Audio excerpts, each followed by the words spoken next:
ಎಲ್ಲರಿಗೂ ನಮಸ್ಕಾರ. JP ಅಡುಗೆ ಮನೆ ಯೂಟ್ಯೂಬ್ ಚಾನಲ್ಗೆ ಸ್ವಾಗತ.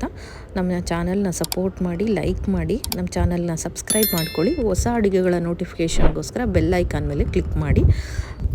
ಇವತ್ತಿನ ರೆಸಿಪಿ ತೊಗರಿ ಕಾಳು ಮತ್ತು ಮಿಕ್ಸ್ ತರಕಾರಿ ಪಲ್ಯ ಮಾಡೋದು ಹೇಗೆ ಅಂತ ಈ ವಿಡಿಯೋದಲ್ಲಿ ನಾವು ಹೇಳ್ತಾ ಹೋಗ್ತೀವಿ. ಇದಕ್ಕೆ ಬೇಕಾಗಿರುವಂಥ ಇಂಗ್ರೀಡಿಯೆಂಟ್ಸು ಇಲ್ಲಿ ಮಿಕ್ಸ್ ತರಕಾರಿ ತೊಗೊಂಡಿದ್ದೀನಿ. ಆಲೂಗೆಡ್ಡೆ, ಬದನೆಕಾಯಿ ಮತ್ತು ಬೀನ್ಸ್ ಇದೆ. ಅದಾದಮೇಲೆ ಇದಕ್ಕೆ ಸ್ವಲ್ಪ ಕಾಯಿ ತುರಿ, ಒಂದು ಅರ್ಧ ಹೋಳಷ್ಟು ಕಾಯಿ ತುರಿನ ಎತ್ಕೊಂಡಿದ್ದೀವಿ. ಜೊತೆಗೆ ಇದಕ್ಕೆ ತೊಗರಿ ಕಾಳು, ಹಸಿ ತೊಗರಿ ಕಾಳು ಬರುತ್ತಲ್ಲ, ಅದನ್ನು ಬಿಡಿಸಿ ಒಂದು ಪ್ಲೇಟಲ್ಲಿ ಎತ್ತಿಟ್ಕೊಂಡಿದ್ದೀವಿ. ನಿಮಗೆ ಎಷ್ಟು ಬೇಕೋ ಅಷ್ಟನ್ನು ತೊಗೋಬೋದು. ತರಕಾರಿ ಜೊತೆ ತುಂಬ ಚೆನ್ನಾಗಿರುತ್ತೆ. ಜೊತೆಗೆ ಎರಡು ಈರುಳ್ಳಿ ಮತ್ತು 1-2 ಟೊಮೊಟೊ, 4 ಹಸಿಮೆಣ್ಸಿನ್ಕಾಯಿ, ಸ್ವಲ್ಪ ಕೊತ್ತಂಬರಿ ಸೊಪ್ಪು ಮತ್ತು ಕರಿಬೇವಿನ ಸೊಪ್ಪನ್ನು ಎತ್ತಿಟ್ಕೊಂಡಿದ್ದೀವಿ. ಇದು ಒಗ್ಗರಣೆ ಮಾಡಲಿಕ್ಕೆ. ಮೊದಲಿಗೆ ಒಂದು ಬಾಣಲಿನ ಸ್ಟವ್ ಮೇಲೆ ಇಟ್ಟು, ಬಾಣಲಿ ಬಿಸಿ ಆದಮೇಲೆ ಅದಕ್ಕೆ ಸ್ವಲ್ಪ ಎಣ್ಣೆನ ಹಾಕ್ಕೊಳ್ಳಿ. ಸೊ ಎಣ್ಣೆ ಬಿಸಿಯಾದ ನಂತರ ಇದಕ್ಕೆ 1 ಸ್ಪೂನು ಸಾಸಿವೆನ ಆ್ಯಡ್ ಮಾಡ್ಕೋತಾ ಇದ್ದೀವಿ. ಸೊ ನಂತರ ಇದಕ್ಕೆ ಒಂದು 4 ಹಸಿಮೆಣ್ಸಿನ್ಕಾಯಿನ ಹೆಚ್ಚಿಟ್ಕೊಂಡಿದ್ವಿ. ಸೊ ಅದನ್ನು ಇದಕ್ಕೆ ಆ್ಯಡ್ ಮಾಡ್ಕೋತಾ ಇದ್ದೀವಿ.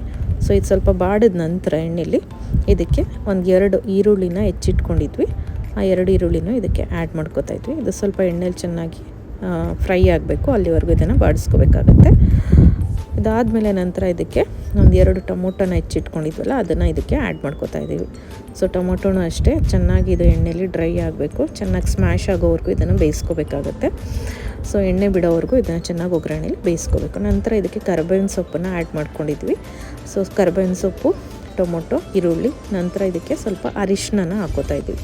ಸೊ ಅರಿಶಿನ ಹಾಕ್ಕೊಂಡು ಅಷ್ಟೇ 1-2 ನಿಮಿಷ ಇದನ್ನು ಬಾಡಿಸ್ಕೋಬೇಕು.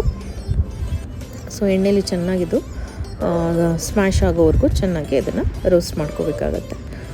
ಸೊ ನೋಡಿ, ಇವಾಗ ಇದಕ್ಕೆ ನಾವು ಹಸಿ ತೊಗರಿ ಕಾಳನ್ನು ಬಿಡಿಸಿಟ್ಕೊಂಡಿದ್ವಲ್ಲ, ಅದನ್ನು ಇದಕ್ಕೆ ಆ್ಯಡ್ ಮಾಡ್ಕೋತಾ ಇದ್ದೀವಿ. ಸೊ ನೀವು ಎಷ್ಟು ಬೇಕಾದರೂ ಆ್ಯಡ್ ಮಾಡ್ಕೋಬೋದು ತೊಗರಿ ಕಾಳು. ಸೊ ನಾವಿಲ್ಲಿ 1 ಬೌಲಷ್ಟು ತೊಗೊಂಡಿದ್ದೀವಿ. ತರಕಾರಿ ಎಷ್ಟು ತೊಗೊಂಡಿದ್ವಿ ಅದರಷ್ಟು ಅರ್ಧದಷ್ಟು ಕಾಳನ್ನ ತೊಗೊಂಡಿದ್ದೀವಿ. ನೀವು ಎಷ್ಟು ಬೇಕಷ್ಟನ್ನು ಆ್ಯಡ್ ಮಾಡ್ಕೋಬೋದು. ತುಂಬ ಚೆನ್ನಾಗಿರುತ್ತೆ. ಹಸಿ ಕಾಳು ಹಾಕ್ಕೊಂಡ್ರೂ ಟೇಸ್ಟು ತುಂಬಾ ಚೆನ್ನಾಗಿ ಬರುತ್ತೆ.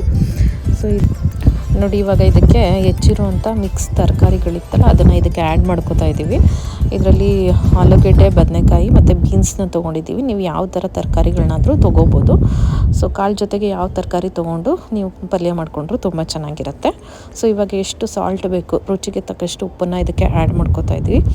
ಉಪ್ಪನ್ನು ಆ್ಯಡ್ ಮಾಡಿಕೊಂಡು 1-2-3 ಸಲ ನೀವು ಅದನ್ನು ತಿರುಗಿಸ್ಕೋಬೇಕಾಗತ್ತೆ. ನಂತರ ಇದಕ್ಕೆ 1.5 ಸ್ಪೂನಷ್ಟು ಗರಂ ಮಸಾಲ ಪೌಡ್ರನ್ನ ಆ್ಯಡ್ ಮಾಡ್ಕೋತಾ ಇದ್ದೀವಿ.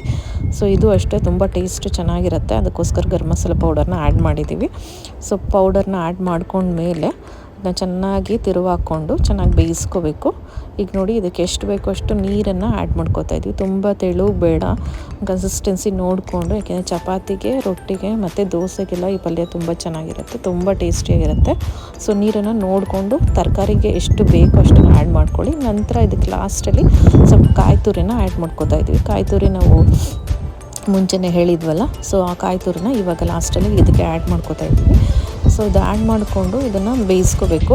ಅದೇ ತರಕಾರಿ ಮತ್ತು ಕಾಳು ಎಲ್ಲ ಚೆನ್ನಾಗಿ ಬೆಂದ್ಕೊಂಡು ಖಾರ ಉಪ್ಪು ಎಲ್ಲ ನೀಟಾಗಿ ಇಟ್ಕೊಂಡಿರಬೇಕು. ನಂತರ ಇದಕ್ಕೆ ಲಾಸ್ಟಲ್ಲಿ ಕೊತ್ತಂಬರಿ ಸೊಪ್ಪನ್ನು ಆ್ಯಡ್ ಮಾಡ್ಕೊತಿದ್ದೀವಿ. ಫೈನಲಿ ಇದು ರೆಡಿ ಆಗಿದೆ. ನೋಡಿ, ಈ ಥರ ಇರುತ್ತೆ.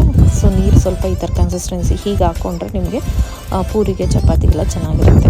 ನೋಡಿ, ನಾವು ಪೂರಿ ಜೊತೆಗೆ ಇದನ್ನು ಸರ್ವ್ ಮಾಡ್ಕೊಂಡಿದ್ದೀವಿ. ತುಂಬ ಚೆನ್ನಾಗಿತ್ತು ಟೇಸ್ಟು. ನೀವು ಅಷ್ಟೇ ಮನೇಲಿ ಟ್ರೈ ಮಾಡಿ, ಹೇಗೆ ಬಂದಿದೆ ಅಂತ ಕಮೆಂಟ್ ಮಾಡಿ. ನಮ್ಮ ಚಾನಲ್ಗೆ ಸಪೋರ್ಟ್ ಮಾಡಿ, ಚಾನಲ್ನ ಸಬ್ಸ್ಕ್ರೈಬ್ ಮಾಡ್ಕೊಳ್ಳಿ. ಮತ್ತೊಮ್ಮೆ ಎಲ್ಲರಿಗೂ ಧನ್ಯವಾದ.